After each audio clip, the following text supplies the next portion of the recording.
Hello, my dear friends. Welcome to episode 2 of me actually trying to be consistent with something. Yeah. So today we're going to talk about nervous system states and your liver, your skin, how that all interacts. And also, I will probably start tying in a bit of human design related stuff into that too, especially with environment. And I'll probably use my example of internal markets for me. I've been learning a lot lately. I mean, there's so much information out there now about nervous system stuff. It's absolutely everywhere, and I'm here for it. I love it. I hope it's not a trend. I hope it's an advancement in the understanding of health as a whole and healing as a whole and what that looks like and what that means, especially when it comes to this mass externalization of healing and how we've interpreted that it's an external thing when it's not. So just shifting your internal nervous system state and how monumental that can be for so many different things when it comes to healing. And it doesn't matter if you believe or something or not. I'm going to try not to be too fringe with this conversation, even though I love fringe. I love talking on the edges of things and just gaining insight and association between all that stuff. I just find it so fascinating. Today, I wanted to talk about the nervous system state piece. So, obviously, your autonomic nervous system has two sides to it. It has the sympathetic nervous system state and it has the parasympathetic nervous system state. As we know, sympathetic is fight or flight, and parasympathetic is rest and digest. So, fight, flight, freeze, even rest, digest, and detox, even. That's kind of the two generalized states of your nervous system. And yes, there's a lot of stuff about vagus nerve and all that type of stuff and how important it is and breathing and whatever. And there's a lot of information out there about that stuff.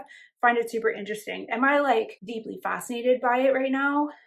Certain aspects of it, but not all of it. So I'm only going to talk to the things that I actually find genuinely interesting and not really anything else.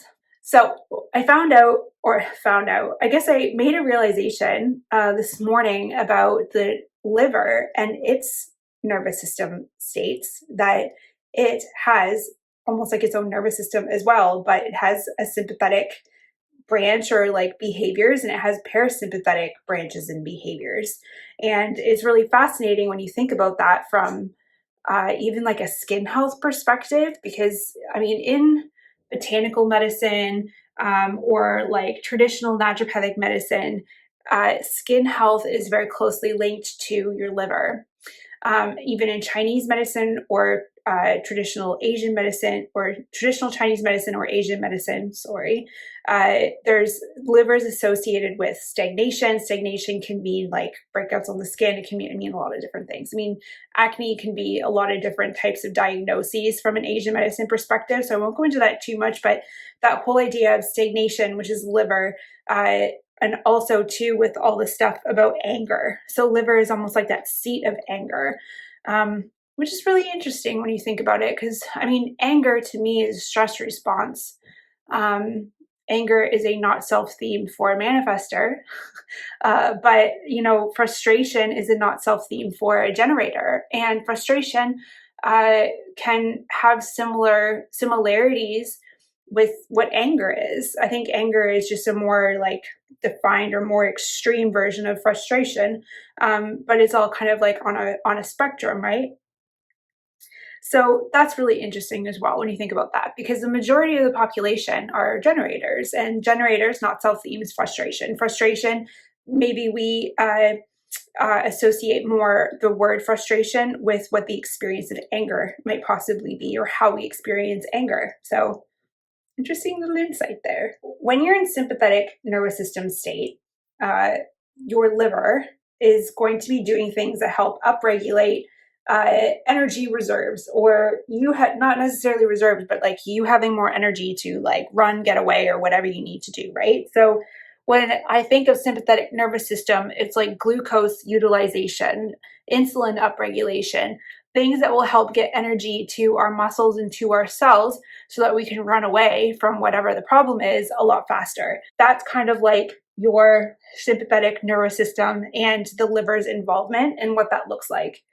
Now, skin is deeply hinged upon a lot of different things that like biochemical processes that happen in your body. But the insulin, IGF-1 stuff, insulin like growth factor 1, all those types of things that are more linked to this like stress picture, this insulin, glycemic load, glycemic index, glucose picture, is also really closely linked to the onset and progression and severity of acne. Is that not interesting? If you can see that from that perspective, that the sympathetic nervous system upregulation is leading to all these things happening in the liver to give our bodies that like fight or flight ability, all those things that lead our body to be in that fight or flight space are also things that with chronic exposure over time, because of, you know, how people, this day-to-day life seems to be very like high stress or like overly stimulating in a way where we're more in that sympathetic nervous system state.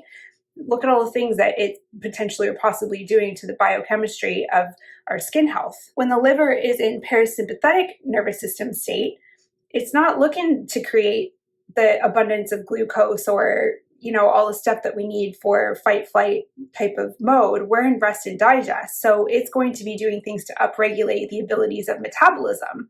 So looking for the ability to like bile, you know, helping with fat metabolism and fat breakdown, and also with detoxification processes. So all of that stuff gets upregulated when we're in a parasympathetic rest and digest and detox state.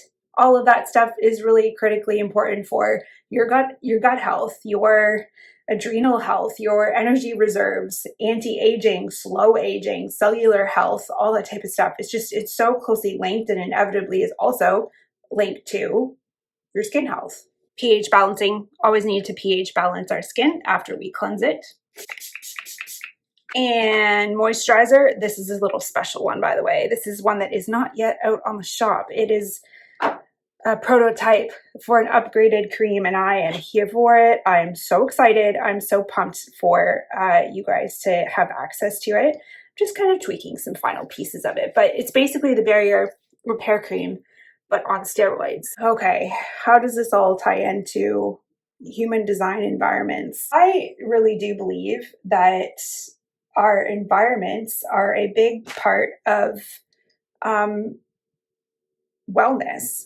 So if you're living in a shitty environment or one that isn't conducive for you to like grow and create and feel good and explore, be curious, and, you know, develop and enhance yourself and your experience of your life, then yeah, I don't know how anyone can thrive in an environment that isn't supportive of that. Human design environments are really interesting when it comes to that stuff, and I love human design environments for that reason. I know a lot about a lot of the environments, but the one that I know the most about is the one that I am, because it's a constant exploration of what it means to have an internal markets and human design.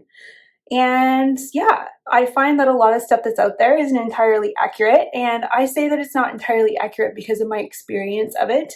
I do think a lot of the stuff that's out there is too generalized, especially because of the point that there is a left-sidedness or right-sidedness to the variable. So when I talk about that, it's like in markets, for example, you can be an external environment or an external market, or you could be an internal market. And an external versus an internal market are two different perceptions of the market. There can be a lot of confusion, especially when you're new to human design and you're trying to learn about this stuff and trying to understand it. And a lot of the things that are out there will actually talk about only the one side of it and not the other side. So for me, when I was first learning about human design environments, I was reading a lot of stuff about external markets.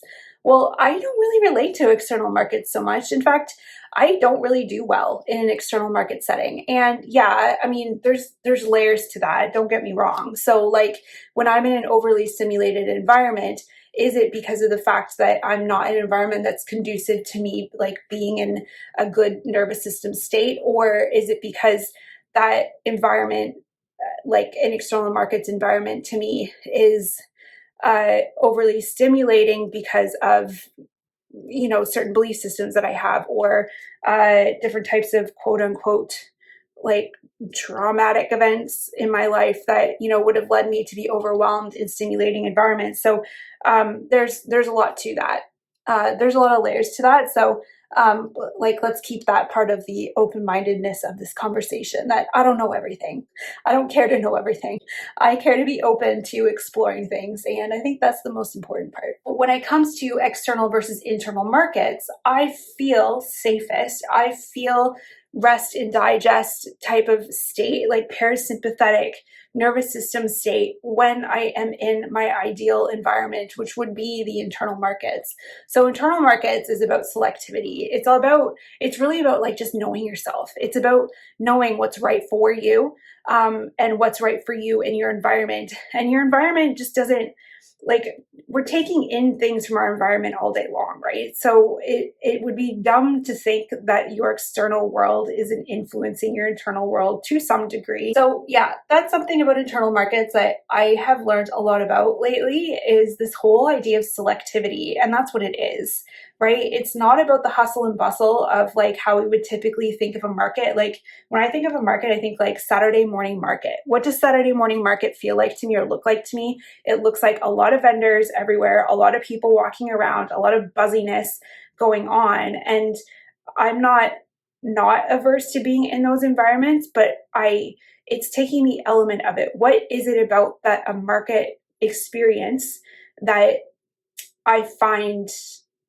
exciting, or that is something that I really like? So like even in a mall, what do I like the most about being in a mall? Well, I like the selectivity of being able to go into different stores, but even just a little bit deeper than that, I like being able to figure out what I like as well. So not just even like being selective or like cruising around and seeing what different stores there are and being selective about what stores I'm going to be going into, but then even when I'm in a store, what are the things that I find the most intriguing about that?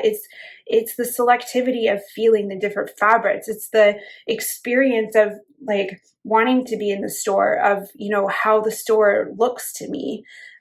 So the appearance of it, and then the selectivity of the things that I'm actually going to buy. Like, do they fit me perfectly? You know, like there's so much selectivity. Does it feel good on? Do I like the feel of the fabric? All that type of stuff. And then even with like environments in terms of rooms, when you take that one step further, it's like the selectivity of a room. So finding your favorite space. I know Vanessa Henry talks about that a fair bit too, with internal markets or markets in general, of like, find your favorite space, be seasonal about things, kind of switch things up depending on the seasons, or have the ability to move your room around for when it's time to make a shift, when it's time to make a change. So it's all about that selectivity and realizing what you want, figuring out what you want, just getting to really know yourself. So that's been a cool exploration to kind of learn a bit more about when it comes to my environment and my ability to do certain things about my environment. Because sometimes, like if you're living in an apartment, for example, like you can't restructure the kitchen if you don't like it. So it's like, how do you make that work?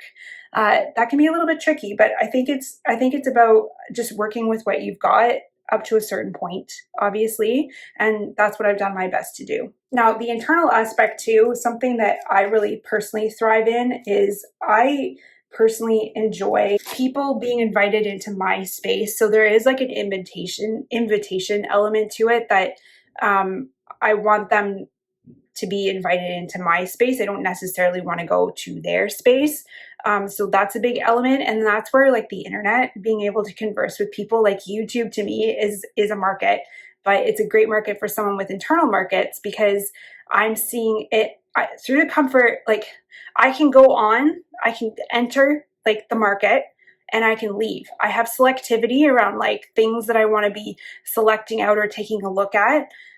But I can also just shut it off and move away from it. So an internal market to me like is the internet in a sense, which is kind of nice. Like working remotely, you know, stuff like that is great for internal markets. And I think for me, that's really helped once I've like figured that stuff out, because then I can hone in those things, still being open-minded and curious, of course, because I don't want to stick myself into a corner completely of like, this is the only way to do things because this is what I am in human design. It opens curiosity and allows me to explore different things of what works for me and what doesn't. Do I like this? Do I not?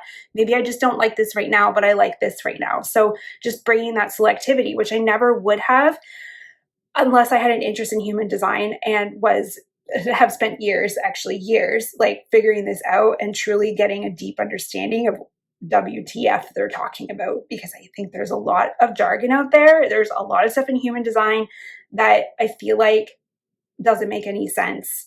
And yeah, questioning it, exploring it a little bit more just to try to see like what works and what doesn't, and how can I kind of take a reframe of this stuff and look at it from a slightly different perspective, helps.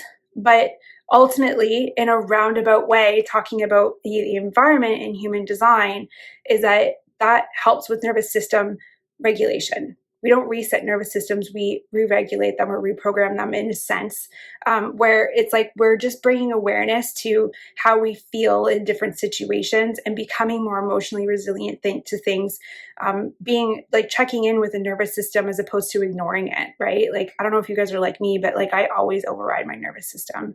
Like, oh, I'm getting anxious. Well, I have to keep pushing forward, right? And then I just learn to live in this state of sympathetic nervous system where, isn't good to be in for a long period of time for your health and for your mental health and for your neurological health and a whole bunch of different things. So yeah, environment in human design to me is a really great starting point, just to like redefine what's working and what's not working so that you can take a step back, reevaluate, figure out which way to go, which way to get curious about, to continue to work on you being in a more balanced nervous system state for the health of your body overall.